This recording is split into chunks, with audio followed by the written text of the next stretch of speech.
بسم اللہ الرحمن الرحیم۔ السلام علیکم ورحمۃ اللہ وبرکاتہ۔ 10 سال ہو گئے تھے ملازمت کرتے ہوئے، اور 10 سال ملازمت کے پرپیچ راہوں سے گزر کر 10 سال بعد میری ترقی ہو گئی تھی۔ ترقی ملتے ہی دوسرے شہر میں تبادلہ کر دیا گیا۔ میں حد سے زیادہ پریشان تھا کہ اجنبی شہر جہاں مجھے کوئی جانتا تک نہیں ہے، مجھے اکیلے بندے کو وہاں کوئی کیسے رکھے گا؟ اگر کہیں کوئی کمرہ کرائے پر مل بھی جاتا ہے تو آج کل کمروں کے کرائے کون سا کم ہیں؟ پھر کھانے پینے کا بھی مسئلہ ہوگا۔ میں باہر سے کھا پی نہیں سکتا۔ پہلے ہی 4 سال سے باہر کے کھانے کھا کھا کر میری صحت بہت خراب ہو چکی تھی۔ اب مجھے تلاش تھی تو کسی ایسے گھر کی جہاں رہنے کے لیے کمرہ کرائے پر مل جائے، اور ساتھ ہی کہیں سے گھر کے کھانے پینے کا انتظام بھی چلتا رہے۔ آفس کے ایک ساتھی کی مدد سے مجھے نئے شہر میں کمرہ تو مل گیا تھا، لیکن میں ابھی بھی اندر سے بہت خائف تھا کہ نہ جانے آگے کیا ہوگا۔ کوئی 2-4 ماہ کی بات ہوتی تو میں دل پر پتھر رکھ کر سب برداشت کر لیتا، لیکن یہاں تو معاملہ ساری زندگی کا تھا۔ اب مجھے مستقل اسی شہر میں ہی رہنا تھا اور اسی شہر کے لوگوں کو اپنا ماننا تھا۔ جس گھر میں مجھے کمرہ ملا، میں اس گھر کی بالائی منزل پر رہتا تھا۔ گھر کے نچلے حصے میں ایک بزرگ خاتون رہتی تھیں۔ جب میں اپنے ساتھی کے ساتھ نئے گھر میں گیا تو میں نے دیکھا کہ گھر کی بیرونی طرف سیڑھیاں بنی ہوئی تھیں جو سیدھی بالائی منزل تک جاتی تھیں۔ میں نے دل ہی دل میں شکر ادا کیا کہ چلو اچھا ہے کہ کسی کو بھی میرے شب و روز کے معمول کا اور وقت بے وقت گھر آنے جانے کا علم نہیں ہوگا۔ میں بہت آدم بیزار سا انسان تھا۔ میں نے نئے شہر میں آ کر یہی سوچا تھا کہ میں کسی سے بھی زیادہ سلام دعا نہیں رکھوں گا، بس اپنے کام سے کام رکھوں گا۔ میرا ساتھی کمرے کی چابی میرے حوالے کر کے جا چکا تھا۔ میں کمرہ کھول کر اندر داخل ہوا۔ کمرہ صاف ستھرا اور ہوادار تھا۔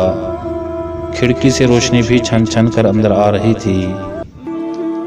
میں نے آگے بڑھ کر کھڑکی کھول دی اور پردے بھی ہٹا دیے۔ سامنے کا منظر بھی انتہائی دلکش تھا۔ یہاں سے گھر کے اندر بنایا گیا چھوٹا سا لان واضح نظر آتا تھا۔ میں نے اپنا سامان کھولا اور کپڑے نکال کر الماری میں رکھ دیے۔ کتابیں بیڈ کے ساتھ رکھے میز پر سجا دی، اور سونے سے پہلے لائٹ آف کرنے ہی والا تھا کہ میرے کمرے کے دروازے پر دستک ہوئی۔ میں اس دخل اندازی پر جھنجلا گیا۔ یہ وقت میرے آرام کا تھا۔ میں بہت تھک گیا تھا اور اس وقت بیڈ پر لیٹ کر نیند کی گہری وادیوں میں کھو جانا چاہتا تھا، لیکن اس بے وقت کی دخل اندازی نے میرا سکون غارت کر دیا تھا۔ میں نے دروازہ کھولا تو اپنے سامنے ایک بزرگ خاتون کو موجود پایا۔ لمحے کے 1000ویں حصے میں میں یہ پہچان گیا کہ یہی بزرگ خاتون ہی اس گھر کی مالکہ ہیں۔ میں نے انہیں اندر آنے کی دعوت دی۔ ان کے ہاتھ میں ایک ٹرے تھی جس میں چائے اور کھانے پینے کے دیگر لوازمات موجود تھے۔ انہوں نے میرے ہاتھوں میں تھماتے ہوئے کہا کہ بیٹا، میں یہ تمہارے لیے لائی ہوں، کھا لینا۔ یہ کہہ کر وہ کمرے میں رکھی واحد کرسی پر بیٹھ گئیں۔ اس کے بعد سوال و جواب کا سلسلہ شروع ہوا کہ اللہ کی پناہ۔ میں ہر سوال کا جواب دے کر سوچتا کہ شاید یہ آخری سوال ہوگا، لیکن آخری سوال کے ساتھ ہی وہ اگلا سوال شروع کر دیتی۔ میرے ہر جواب کے ساتھ وہ اپنا گزشتہ حیات کا بھی کوئی واقعہ یاد کرنا شروع ہو جاتی، اور مجھے چاروں ناچار وہ سب سننا پڑ رہا تھا۔ 2 گھنٹے کی لا یعنی باتوں کے بعد وہ اٹھ کر جانے لگیں، تو مروتاً بھی میں نے انہیں بیٹھنے کے لیے نہیں کہا، کیونکہ میں پہلے ہی ان کی بے سروپا باتیں سن چکا تھا۔ مزید کچھ بھی سننا نہیں چاہتا تھا۔ ان کے جانے کے بعد میں خود کو ہی کوستا ہوا سونے کی کوشش کرنے لگا۔ خام خواہ اتنا وقت فضول باتوں میں صرف کیا، بھلا میرے سامنے از منہ وسطیٰ کے قصے سنانے کی کیا ضرورت تھی؟ نیند کی وادی میں جانے سے قبل میری آخری خود کلامی یہی تھی کہ آئندہ میں ان کی کوئی بات نہیں سنوں گا، بس سلام دعا کر کے نکل لوں گا۔ اس کے بعد میں معمول کے مطابق آفس جانے لگا۔ جیسے ہی ہر روز صبح سویرے تیار ہو کر نکلتا، ان سے سامنا ہوتا۔ تو وہ مجھے ہر وقت پند و نصیحت کی پوٹلیاں تھماتی رہتی، ایسے نہیں کرنا، ویسے نہیں کرنا، یہ مت کھاؤ، رات گئے تک باہر مت رہو، یہ نہیں پہننا، وہ نہیں پہننا، کہ میں چند دنوں تک تو ان کی یہ سب باتیں اور روک ٹوک یہ سب سوچ کر برداشت کرتا رہا کہ شاید وہ اپنے بچوں سے دور ہیں، اس لیے وہ مجھ میں اپنے بچوں کا عکس تلاش کرتی ہیں اور مجھے اسی وجہ سے روک ٹوک کرتی ہیں۔ جب میرے ہر کام میں ان کی مداخلت حد سے بڑھنے لگی تو میں نے ان کا سامنا نہ کرنے اور ان سے بات نہ کرنے کا فیصلہ کر لیا۔ میں صبح سویرے گھر سے نکلتا اور رات گئے ہی گھر لوٹتا۔ میں ہر ممکن کوشش کر رہا تھا کہ ان سے میرا سامنا نہ ہو۔ کسی دن اگر میں جلدی گھر واپس آ جاتا تو وہ میری منتظر ہوتی، کمرہ حسب معمول صاف ستھرا ہوتا اور کھانا تازہ ملتا جو وہ بزرگ خاتون بنا کر دیتی تھیں۔ کھانے کے ساتھ ساتھ ان کی نصیحتوں کی پٹاری بھی کھل جاتی۔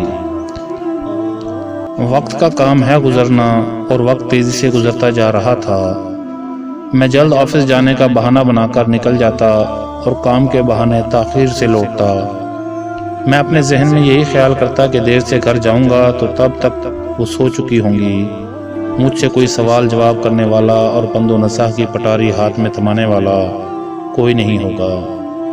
میں شاداں و فرحاں گھر لوٹتا کہ اس وقت تک تو یقیناً وہ سو رہی ہوں گی، لیکن بسا اوقات ایسا ہوتا کہ جتنی بھی تاخیر سے آتا بزرگ خاتون کو جاگتا پاتا۔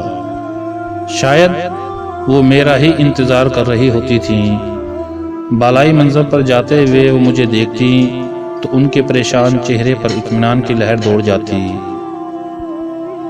میں تو ان بزرگ خاتون سے کنی کتراتا تھا۔ عید تہوار میری پسند کے پکوان بنا کر مجھے کھلاتی تھیں اور کئی بار تو ان کی آنکھوں سے آنسو بھی نکل آتے تھے۔ میں یہی سمجھتا تھا کہ ان کو اپنے بیٹے کی یاد ستا رہی ہے۔ وقت گزرتا گیا، ایک بار ناشتہ بالائی منزل پر نہ آیا تو میں بھی کچھ کہے بغیر جلدی سے آفس پہنچ گیا۔ میں سارا دن یہی سوچتا رہا کہ آج کتنا سکون ہے، کوئی نصیحت سننے کو نہیں ملی، کوئی روک ٹوک نہیں، لیکن اندر ہی اندر میرا دل مطمئن نہیں تھا۔ ایک بے نام سی بے چینی سارے وجود کا احاطہ کی ہوئی تھی۔ شام کو جب گھر لوٹا تو کوئی آواز سنائی نہ دی اور نہ ہی اپنے انتظار میں بزرگ خاتون کو ٹہلتے پایا۔ میں اپنے کمرے میں آ گیا اور یہی سمجھتا رہا کہ بزرگ خاتون سو گئی ہوں گی۔ اگلے روز بھی جب ناشتہ نہیں آیا تو مجھے پریشانی سی ہونے لگی، لیکن میں چونکہ کبھی بھی بزرگ خاتون کے پاس نہیں گیا تھا، ایک جھجک سی مانے تھی، اس لیے کچھ بھی کہے بغیر آفس آ گیا۔ سارا دن بزرگ خاتون کا خیال ستاتا رہا۔ آفس سے جلد گھر کے لیے نکلا اور یہی سوچتا رہا کہ شاید بزرگ خاتون مجھ سے ناراض ہیں، جلدی گھر جاؤں گا تو ناراضگی بھول جائیں گی۔ گھر آیا تو میری بائک کی آواز سن کر بھی جب انہوں نے باہر نہیں دیکھا تو پریشانی بڑھ گئی۔ میں ان کے پورشن میں داخل ہوا، انہیں آوازیں دیتا۔ جب میں ان کے پاس پہنچا تو دیکھا بزرگ خاتون کی طبیعت خراب ہے، ان سے کچھ بھی بولا نہیں جا رہا اور وہ درد اور تکلیف سے کرا رہی ہیں۔ میں فوراً ان کو ہسپتال لے گیا۔ کوئی اور ہوتا تو میں یہ مہربانی ہرگز نہ کرتا، لیکن اس بزرگ خاتون سے مجھے اس وقت بہت اپنائیت محسوس ہو رہی تھی۔ ان کی تکلیف مجھے اپنی تکلیف محسوس ہو رہی تھی۔ ڈاکٹر نے بتایا کہ انہیں فالج ہوا ہے اور ساتھ ہی ان کی آواز بھی چلی گئی ہے، اب یہ کبھی بھی بات نہیں کر پائیں گی۔ ایک لمحے کے لیے مجھے لگا جیسے آسمان میرے سر پر آ گرا ہو، میرے قدموں تلے زمین گھومتی محسوس ہو رہی تھی۔ کیا مجھے نصیحتیں کرنے والی، مجھے روک ٹوک کرنے والی زبان ہمیشہ کے لیے خاموش ہو جائے گی؟ میں نے خود کلامی کی۔ میں بے خیالی میں خود سے ہی کئی سوال کرتا اور خود ہی ان کا جواب دے کر خود کو مطمئن کرنے کی کوشش کرتا۔ میں تو ان کا سامنا بھی نہیں کرنا چاہتا تھا، ان کی ڈانٹ ڈپٹ اور روک ٹوک سے بہت تنگ تھا۔ تو اب جب ڈانٹنے والی زبان خاموش ہو رہی تھی تو میرا دل خون کے آنسو کیوں رو رہا تھا؟ میں جو زندگی میں ایک مرتبہ صرف اپنی صحیح ماں کی موت پر رویا تھا، نہ جانے کیوں آج کسی اور ماں جیسی خاتون کے لیے آنسو کیوں بہا رہا تھا۔ ان کا 3-4 روز ہسپتال میں علاج ہوتا رہا۔ میں آفس سے چھٹی لے کر ان کے پاس رہتا ان کے بیٹوں کو بھی فون کر کے پیغام دے دیا، مگر کوئی حال تک پوچھنے نہ آیا۔ بزرگ خاتون کی آنکھیں بار بار ہسپتال کے کمرے کے دروازے تک جاتی اور بے مراد لوٹ آتی۔ شاید وہ اپنی اولاد کی آمد کی منتظر تھی۔ ہسپتال سے ڈسچارج ہونے کے بعد میں انہیں گھر لے آیا اور ساتھ ہی ایک خاتون کا انتظام کیا جو ان کی دیکھ بھال کر سکے۔ بزرگ خاتون کی حالت روز بروز بگڑتی جا رہی تھی۔ میں بہت کوشش کر کے انہیں کھانا کھلاتا، ان کی دوائی کا خیال رکھتا تھا۔ بزرگ خاتون جن کی نصیحتوں سے میں تنگ تھا، اب ان کی آواز سننے کو ترس گیا تھا۔ ان کے منہ سے لفظ بیٹا سننا چاہتا تھا مگر بے سود۔ بزرگ خاتون دن بدن کمزور ہوتی جا رہی تھیں۔ ان کی خالی ویران آنکھوں میں جھانکتا تو یوں محسوس ہوتا کہ جیسے وہ جینے کی چاہت ہی چھوڑ چکی ہیں۔ انسان تب تک زندہ رہتا ہے جب تک اس میں جینے کی لگن موجود رہتی ہے۔ جیسے ہی اس کے اندر جینے کی خواہش ختم ہوئی، وہ بھر-بھری مٹی بن جاتا ہے۔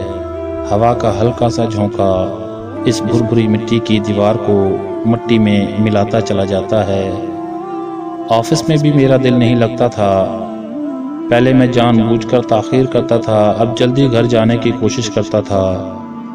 وقت گزر رہا تھا، بزرگ خاتون سے اپنے رویوں کی معافی بھی مانگتا تھا، مگر ان کی آنکھوں سے بس خاموش آنسو ہی بہتے رہتے تھے۔ یہ سب دیکھ کر میں خود کو کوسنے لگا اور شرمندگی مزید بڑھ جاتی۔ ایک روز صبح اٹھا تو انہیں دوائی دینے اور ناشتہ کروانے کے لیے گیا۔ دیکھا تو بزرگ خاتون آخری سانسیں لے رہی تھیں۔ میں نے جلدی سے آگے بڑھ کر ان کا ہاتھ تھام لیا۔ میرا ہاتھ تھامتے ہی انہوں نے مطمئن ہو کر آنکھیں بند کر لیں اور ساتھ ہی ان کا سر دوسری طرف ڈھلک گیا۔ میں نے چیخ کر ان کو آوازیں دیں مگر وہ گہری نیند سو چکی تھیں۔ مجھے ایسا محسوس ہوا جیسے میری دنیا ہی ختم ہو گئی ہو، میرے سر سے چھت ہی چھین لی گئی ہو۔ بزرگ خاتون کے بیٹوں کو اطلاع پہنچائی تو انہوں نے آنے سے صاف انکار کر دیا۔ انہوں نے کہا کہ جب ماں ہی نہیں رہی تو ہمارا اب پاکستان میں کیا ہے، ہم کبھی بھی پاکستان نہیں آئیں گے۔ مجھے ان سے اس بے حسی کی امید نہیں تھی۔ انہوں نے کہا کہ تدفین کر دو۔ میں پریشان سا تھا۔ تدفین کے تمام فرائض میں نے سر انجام دیے۔ ان کی وفات کے بعد گھر کی صفائی ستھرائی کے دوران ایک کاغذ مجھے ملا جس کے مطابق اب وہ گھر جس میں کرایہ دار کی حیثیت سے رہ رہا تھا وہ میرے نام ہو گیا تھا۔ بزرگ خاتون اپنا مکان میرے نام کر گئی تھیں۔ میں نے ان کے بیٹوں کو بارہا پیغام بھیجے لیکن انہوں نے واپس نہیں آنا تھا اور نہ ہی وہ واپس آئے۔ اب گھر تو میرے نام تھا جبکہ ماں جیسی شفقت نہیں تھی۔ مجھے لگا جیسے میں نے ایک مرتبہ پھر اپنی سگی ماں کو کھو دیا ہو۔ 10 سال قبل میری سگی ماں اس دنیا سے چلی گئی تھی۔ ان کی وفات کے بعد میں دوسری مرتبہ اس بزرگ خاتون کے وفات پر رویا تھا اور بے انتہا رویا تھا، اور ساری عمر کرائے کے مکانوں میں دھکے کھانے کے بعد اب مجھے میرا نام کا گھر ملا تھا، لیکن میں اس گھر میں خوش نہیں تھا۔ خالی گھر مجھے کاٹ کھانے کو دوڑتا تھا، لیکن اب افسوس اور پشیمانی کے علاوہ میرے پاس کرنے کے لیے کچھ اور نہیں تھا۔